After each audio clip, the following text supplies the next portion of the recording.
Oh, good, it's working. All right, tests complete. Let's go live. All right, we're doing it.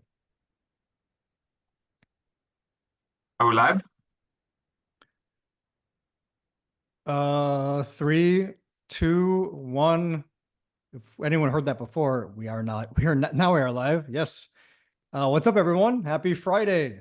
Welcome back to the Referral Partner Acquisition Group. If you're new to the show, my name is Will Anagnos. I'm here with my co-host, Panos Sklavenitis. Panos, you're looking amazing as always. I know you just got married, so that was that was a great time. I know you guys were in. If you're in the group, you saw the little video I did post. And we're back to work. So if you're new to the show, we do this every Friday at 12 noon Eastern. We teach you guys, loan officers, how to leverage systems to grow your referral network for your mortgage business. Okay. So if you found this video valuable today, please let us know by either dropping a comment, let us know that you found value in this and how so.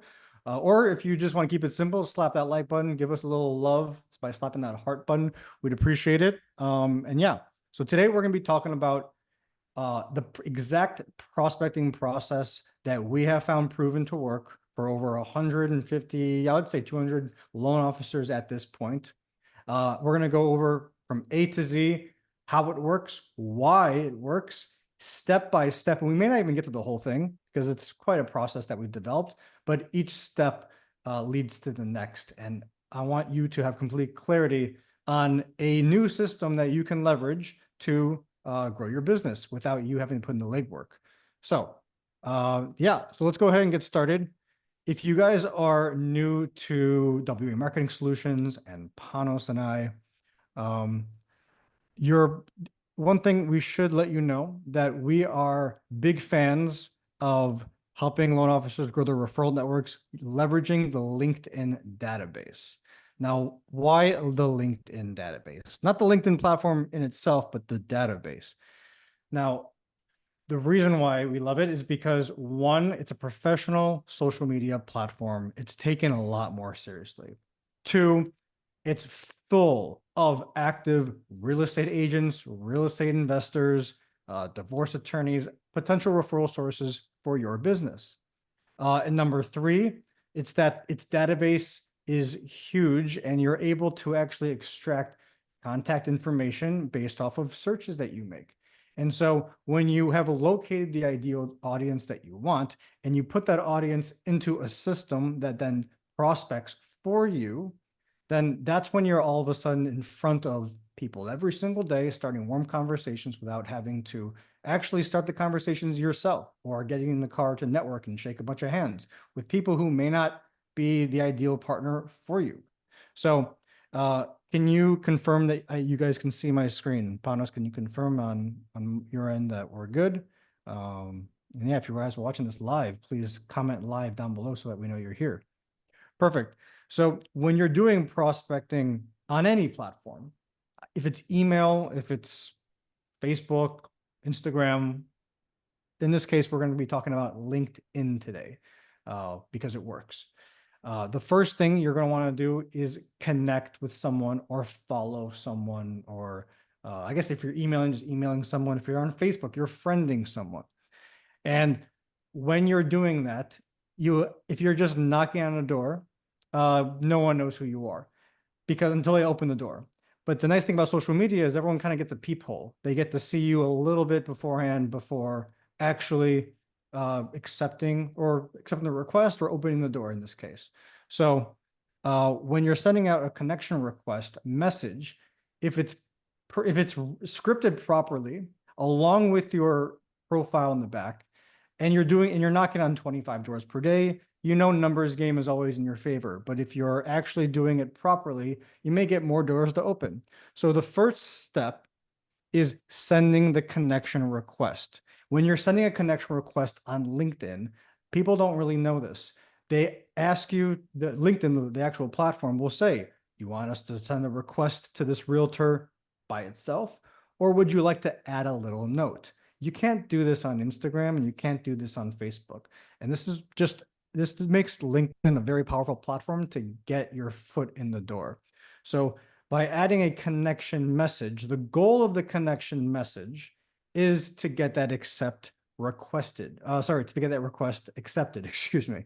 So each and every request that you send out must have some sort of message that you've tested, of course, that you know that is going to raise eyebrows and maybe get a lot of people interested in connecting with you, or definitely in this case.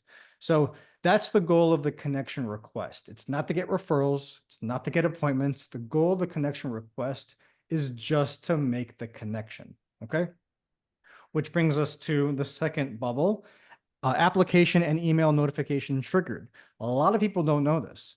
A lot of people don't use the LinkedIn platform because they have this belief in their mind that no one uses it, or I've used it and I've had a bad experience, and so I'm not going to touch it. Well, did you know that if you message anybody on the LinkedIn platform, most likely notifications for email are turned on?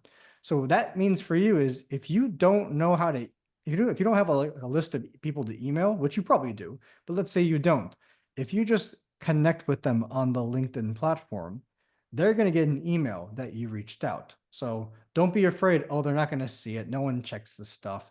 People check their email and they're definitely going to see that. And because the way LinkedIn is created, it's going to go to their regular inbox. So that's very important for people to know that the actual, not only does the app ding, it dings on your phone, but you actually get an email notification as well. So your confidence level of your marketing message getting in front of the audience that you want, be confident because of this idea, the way it's set up. On Facebook, if someone friends me, I don't get an email.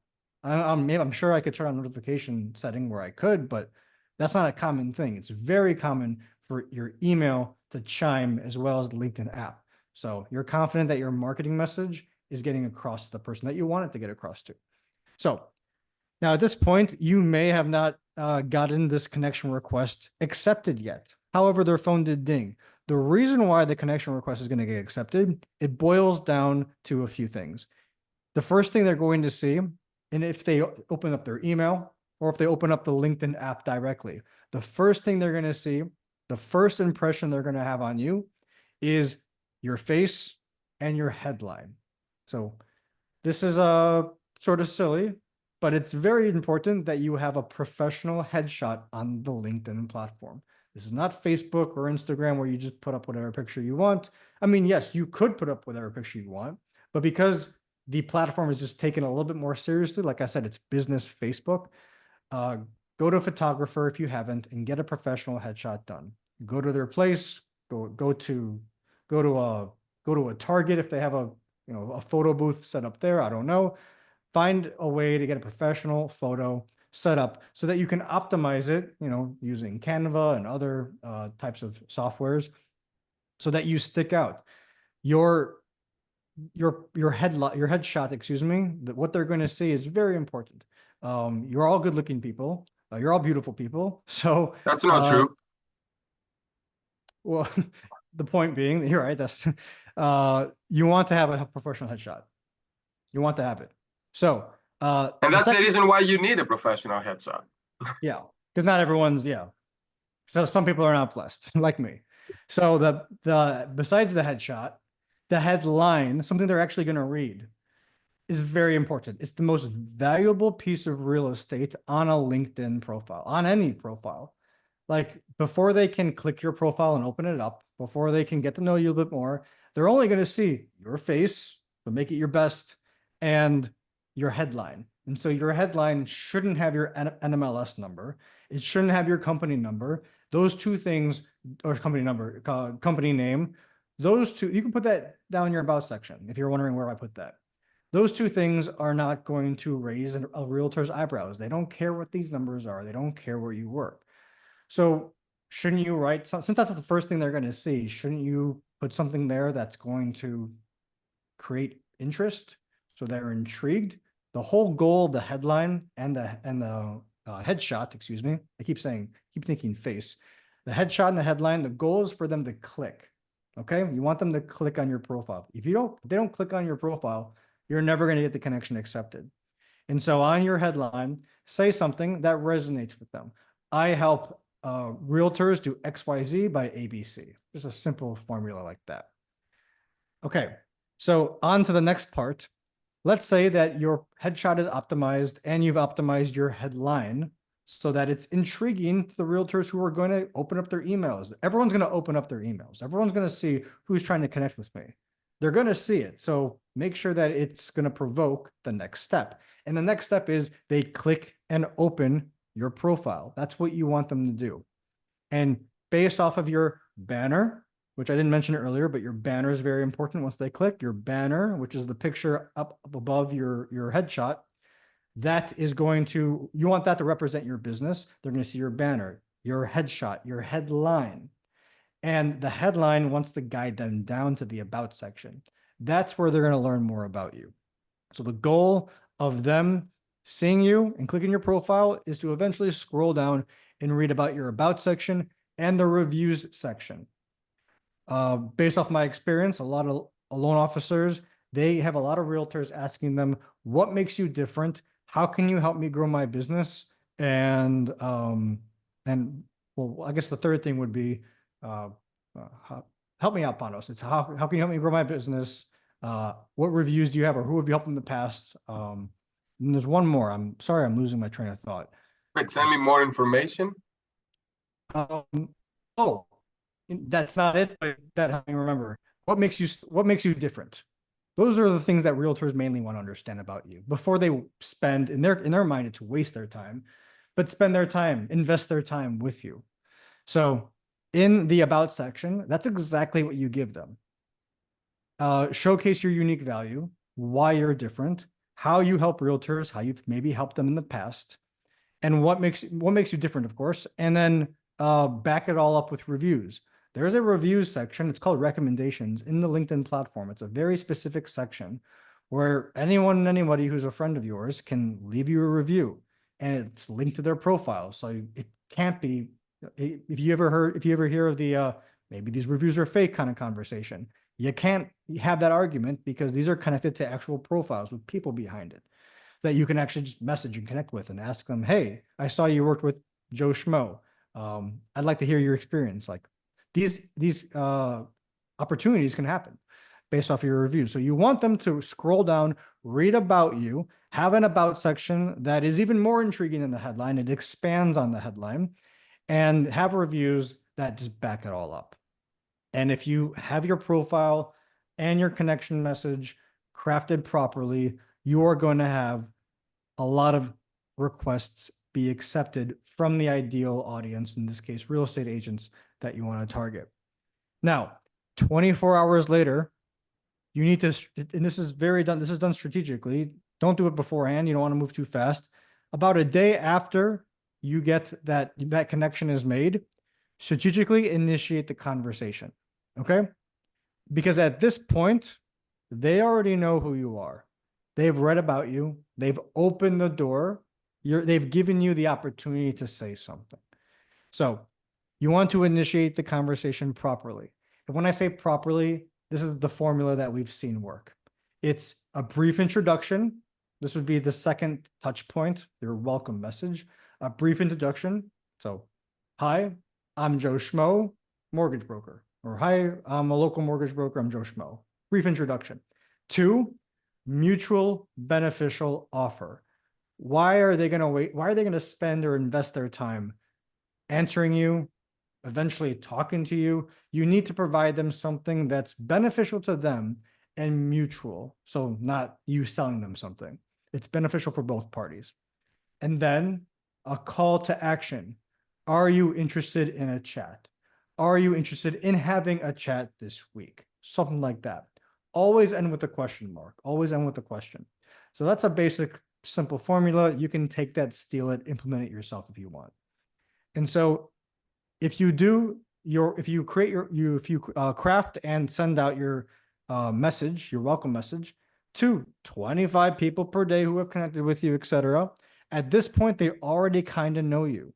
So they're at a much higher rate, they're going to reply and reply positively because they know you. They accept your request for a reason.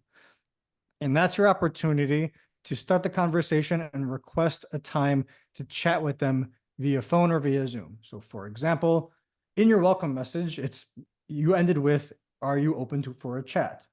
And their response will be yes. That's what you're hoping for. If it's no, you should have objection handling scripts ready. If it's I'm not sure, you should have scripts ready for that. All these scenarios will happen. But you're going to get a higher percentage yes because of everything else I mentioned earlier before this point. So request a date to chat. And once they say, yes, I'd love to chat with you, let's do it tomorrow at 5 o'clock. Does that work? That's the typical message that you'll see from realtors. You need to confirm with 3 elements, their number and a time and day. A lot of people, they schedule appointments saying, I'll call you after 3. Don't do that. I'll call you tomorrow in the afternoon. Don't do that. How about let me know when to call you? Stay away from the let me knows. There's lots of do's and don'ts when it comes to properly converting the target audience to one-on-one appointments using the LinkedIn platform or any social media.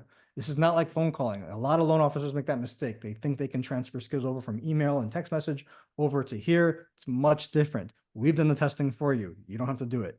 So confirm the appointment using those 3 elements. Get their number and a time and day. You don't need their email yet. If you want to ask for their email to schedule the appointment in your calendar booking software, that's fine. Get that later. You may even get that on the phone call, but get at least a time and a day. Lock it in. Don't leave it open.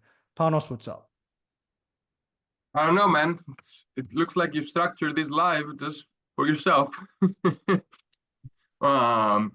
Yeah, I agree with everything. It's the most important thing I would say is that when you do start talking them and you invite them, you initiate the conversation, is that you always want to end with a call to action. Like Always. meaning you always want to ask for the meeting. You always want to ask for the phone call. You always want to ask for the Zoom. I would suggest starting with a phone call. It's less invasive. And I feel like people are more open to agreeing to talk to you on the phone because you You'll can have be more quick. opportunities. Yeah, exactly. And then I would suggest, I know this is a topic for another day, after your first phone call, you can do a Zoom. But this is not what we're talking about today.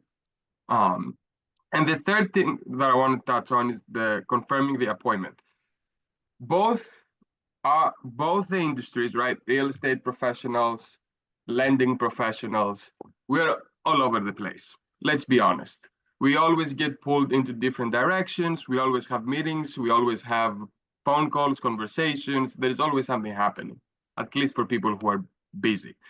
So confirming the appointment, I think, is actually a key step. Because if you book an appointment with somebody, let's say today for next week, if you don't confirm it, the chances of that person remembering the appointment, I don't know, are close to 0. Of course, there are a lot of people who remember their appointments, but the masses, they need reminders and confirmations, and not just one. You need to strategically place the confirmations. Oh, that's the next step. Yeah, man. I mean, you beat me to it. That's actually the next step. And we're running out of time, so we're going to end off with this step. And then if you guys want to see the rest of this, just comment flowchart down below, and I'll somehow try to get this to you. So well, let me that finish it that then. way. Once you confirm the appointment, once you booked it, right, then it's booked. It's on your calendar. You want to make sure you put it on the calendar and their calendar, right? So schedule it via some type of application, either your CRM calendar, Calendly, whatever it is that you're using. Google Calendar, it doesn't really matter. Outlook, doesn't really matter. It has to be on a calendar. After that, you have to strategically keep confirming and reminding them the appointment until the appointment date. I think you know this better than me. What do we propose? Is it a reminder, a confirmation? So this is this is an excellent topic. This is very important. We've done a lot of testing. This works. If you're scheduling appointments with realtors and they don't pick up on time or they don't show, this is what you do. You schedule the appointment in your calendar booking software, whatever it is. They're going to get a confirmation email and a confirmation text, assuming that you got their email and their phone number. And by the way, that's all on LinkedIn, so you don't have to ask them for it. Like, it's there, but you should. Now you're gonna book it in your software. It's gonna confirm. You're gonna get an email and a text, and it's gonna go directly onto their calendar associated with that email. So it's on their calendar. And now about, let me see if I can remember that. After the confirmation email, they should receive, let's say let's say the call is in like 3 days. Okay. They're going to receive a 2-day reminder. Excuse me. Let's say the appointment's in 4 days. If it's closer, it's different. They'll get a 3-day reminder, then a 1-day reminder with 24 hours, then a 3-hour, then a 1 hour, and then 10 minutes before. That's not too much. And if you want to just have it on just email or just text, it's not too much, guys. Now, if the appointment is like in 2 days, then it would just be the 24-hour reminder, the 12-hour, sorry, the 3-hour reminder. The 3-hour reminder is huge. That gives enough people time to be like, oh crap, yeah, I gotta do that. I gotta go have this meeting coming up. And then the 1-hour reminder, which just gets them at their desk, and then the 10-minute reminder, kind of reminding them, hey, please be in a quiet room. I will be. I'd like to invest this time wisely. I'm sure you would be. You'd use the right structure. And if you automate this, which is very easy to do, leveraging systems, then you're going to love you're going to be surprised at how many people actually show up to these appointments. And it's a professional looking, it's a professional look. So guys, unfortunately, we're out of time. We do have our Mortgage Spartans Q&A coming up. That's only for Mortgage Spartans private members. If you're interested in Mortgage Spartans and what that is, it's a mastermind where we teach you how to leverage systems to grow your business. And we support you. And we're going to go live to only those members in the next 2 minutes. So we'll have to end this today. But if you want to see the rest of this, just let us know in the comments below. Every single step leads to the next step, which eventually leads to referral partners so that you don't have to worry about marketing and you can rely on your network for referrals. So Panos, thanks for joining me. Sorry for talking so much. Next time, I'm definitely going to give you the floor. Guys, People want to hear appreciate... from me. No, I'm just kidding. I mean, I was getting tired, but I just forgot about you. You were on the flow. You were on a roll. I was like, let the guy go. Family, have a great weekend. Please leverage systems or leverage your own time and be consistent so that you can grow your referral network. I want you all to have awesome, growing mortgage businesses like our clients. So unfortunately, we got to cut this short. We do have our private group Q&A coming up. If you want information on how to join Mortgage Spartans, comment Mortgage Spartans down below so that you can work with us more closely and one-on-one. Okay? Guys, have a great weekend. Panos, have a great weekend, and we'll see you guys next Friday. See ya.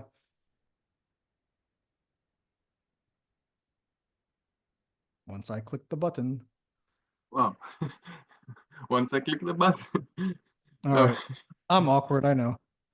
No, that was so. You can stay in the Zoom if you want, because James or Caroline, who are the only people who ever join these things, may show. Oh, let me stop recording here. Yeah, I'm sorry for talking so much. I didn't want to. I just forgot. I know exactly.